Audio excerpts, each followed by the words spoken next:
Saç baş darmadağın, berbat haldesin. Hal hayattan bezmiş gibi Züleyha. Ah gülüm, ah gülüm, sen de mi yaban eldesin? Ahval gurbet ezmiş gibi Züleyha. Bir görünür çiçek gibi açarsın, saçlarını saçım saçım saçarsın.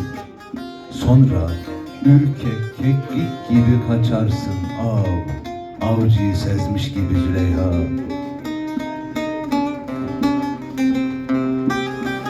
Beni mecnun eden o hoş edadır, fedadır bu canım, sana fedadır.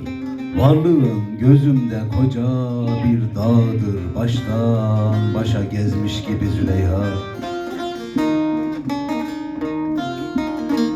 Bu ne mahzun yüzdür, bu ne ahvaldir. Arz et, ne beni bil, ne aşk aldır. Eğme gülüm, haydi başını kaldır. Dağa çatıp kızmış gibi Züleyha.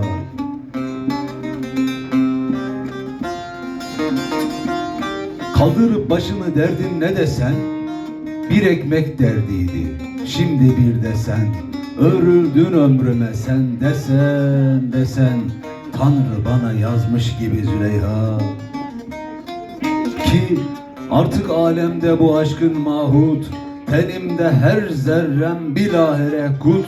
Geçsem her şeylerden, geçsem de yahut, bu dert bende gizmiş gibi Züleyha. Siyah saçlarına bir yıldız düşse, alsam sol yanıma nedir ne işse, kuş olsa bağrımda bir mezar etse, dıştan içe gözmüş gibi Züleyha.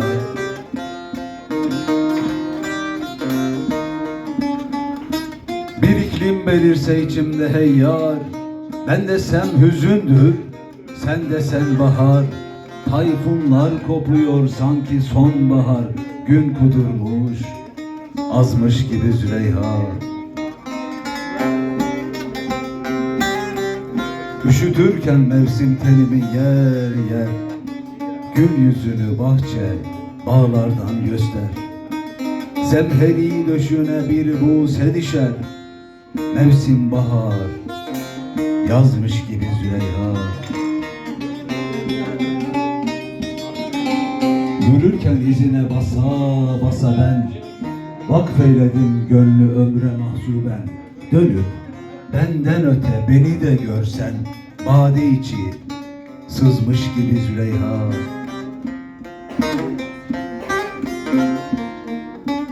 Bilsen gönül beni ne hale saldı, şairim, ilhamım bir seni bildi. Ah gülüm, şiir mi olasın geldi, aşk iyi bir sözmüş gibi Züleyha. Hani gelir ya dert üstüne kol kol, öyle bir şeysin sen, yok kaçmaya yol. Şu dertli başıma bir de sen dert ol, sanki derdi azmış gibi Züleyha. Şu dertli başıma bir de sen dert ol, sanki derdi azmış gibi Züleyha.